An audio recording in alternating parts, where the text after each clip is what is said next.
Keep moving, keep moving.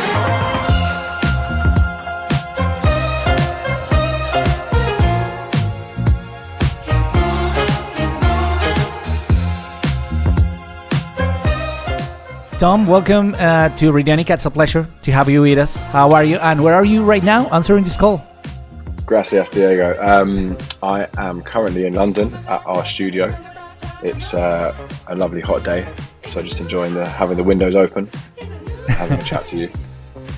I noticed you're Spanish. How's your Spanish? Terrible. My French is much better, unfortunately. Tom, let's start with the interview. The first single, Keep Moving. It was, for me and for many of us, it was like a statement in the middle of everything going on around the world, the pandemic and all. Why did you choose it to be the first release? I think it just felt like the most impactful song that we have, the most universal message. We wrote it actually pre-pandemic, before COVID was even a word, do you know what I mean? And it's just crazy to think, you know, what's happened in the last 15, 16 months for everybody. We're very lucky that we were in a position where, you know, none of our touring was really affected because we were meant to be out of cycle and sort of making the record anyway. So yeah, look, just very lucky. And I think Keep Moving was just, you know, an idea that we felt was right for this period and would connect the most with people and give people a little bit of hope and a bit of reassurance.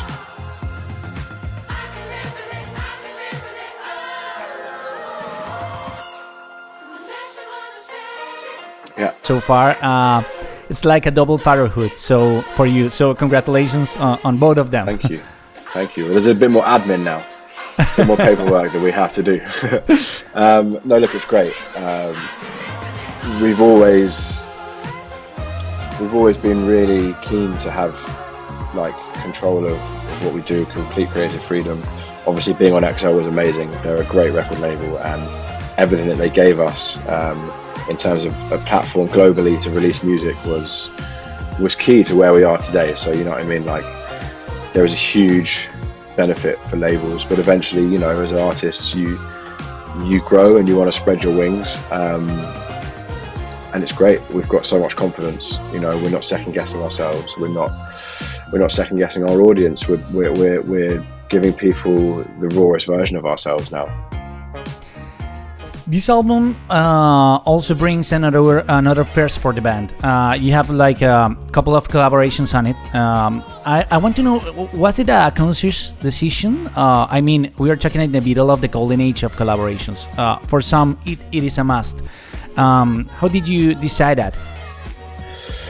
I think both of these collaborations came about incredibly naturally. That's the most important thing. We've had chances in the past to collaborate with other artists, but it's always felt very forced. There's been no real emotional connection with those people and those artists. And so,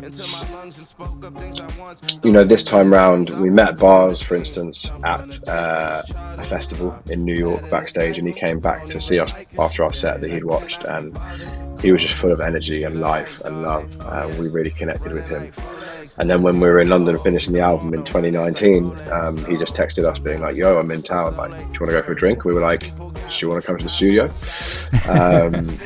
And he came down and we made Romeo with him, and with Priya Raghu, she's managed by our management. And, you know, when we first heard her track, we were like, wow, this is so cool, man. Good Love 2.0, I don't know if you've heard it, it's like an amazing track. And we met her and her brother, who helps her produce her records, in London. Had a cup of tea and a chat and got on really well, and then decided to get in the studio together. So look, I think a lot of people see features as like quite a cynical marketing tool these days, but we would never have put these tracks on this record purely for that sake. You know what I mean? They really have a place, they really have a purpose, they tell a story, and I think it's the first time that we've really been confident enough to let someone else be the voice of jungle. Do you know what I mean? Like, and that just like removes our egos even further from it, which is where we always want to be. The fact that we can let go of our egos so much that we don't even have to have our voices on certain tracks, like, that's really cool for us. And I think that shows how much we've grown as people over the last few years. talking precisely about that, we've read that this is, you've said that this is the most jungle sounding record you're ever done. How did you get there? What do you think it was needed to get there? It's impossible to pinpoint how we got there. It's years of doing it, I think. Years of making mistakes, years of making things that sound good, but then a few years later you listen back and you're like, could we have done more? Do you know what I mean? And this record is now that more stage for us. It's more energetic, it's more immediate, it's more playful, it feels childish, it feels youthful. And I think that's just a representation of who we are as people now, and the situations that we're in our lives, and when we're making our music these days. You know, it's confident.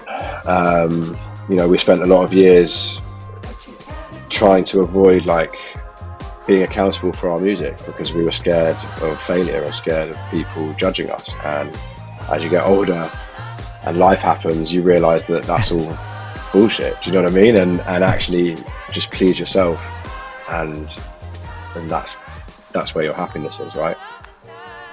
Tom, I would like to ask you about the visuals of the album. I know Josh is more related to that, but we've got 2 videos, 1 trailer, and we have read that you have even more than 25 minutes of film stuff from Keep Moving.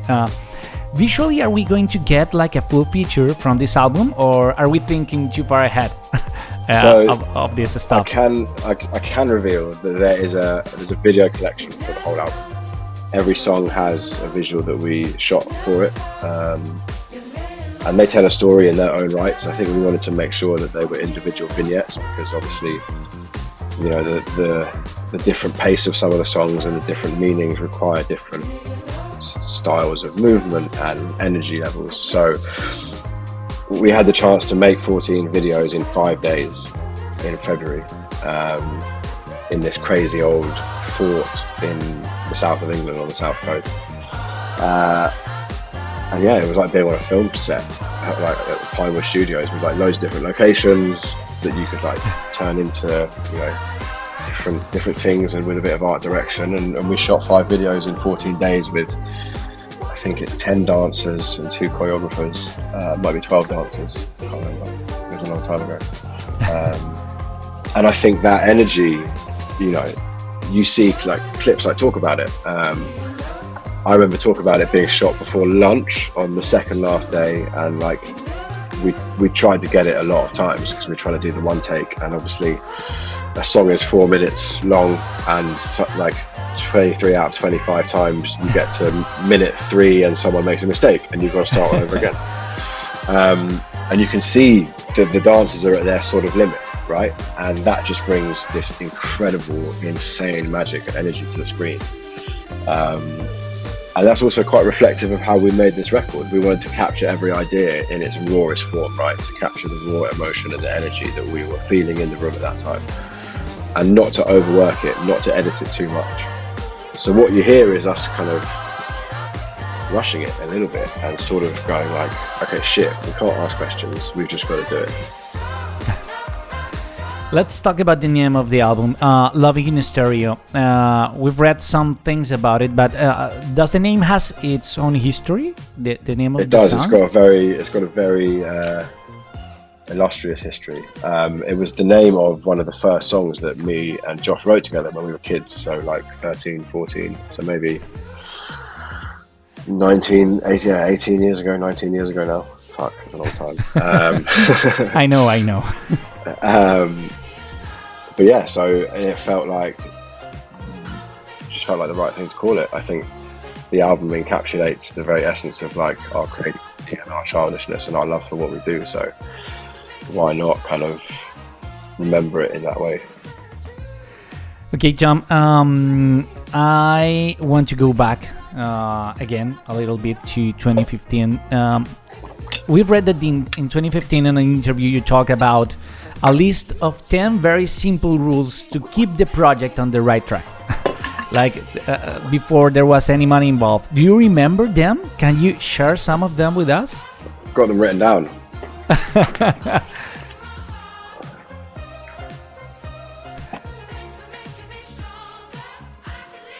Put it. You keep them close to you. It's the 10 Commandments of jungle. Which one is the first one? I'm not a religious man, but so the first, number one, simplicity is genius. Go ahead. Number two, don't think about it, just get it done. What's another good one? Number 7, really important, don't worry about failure. Number 9, very important as well, and also correlates to a song on this new record. There are no rules, and there's a song on this record called No Rules. So that's a nice little bit of synchronicity and jungle history for you. Thanks for sharing that with us. And finally, there's something that we are doing right now with our guests, and it's like share a playlist. I want to know, on your phone or whatever you listen to music on the go, do you have playlists? Do you make playlists for you? Yeah, so we've actually got a playlist called Special Tapes that's on Spotify and Apple and Deezer, I think. So all of your streaming services hopefully have it. I think if you just go to our page and have a look. We add to that loads, and we'll send you the link for sure. Can you present like 4 of the tracks? Like you take one of them, take 2 of them, and tell me why they are there. Okay, cool. Yeah, sure. So the first track that I've picked from one of my most recent playlists is a track called Movement 1, and it's by Floating 2 Points and the American saxophonist Pharoah Saunders.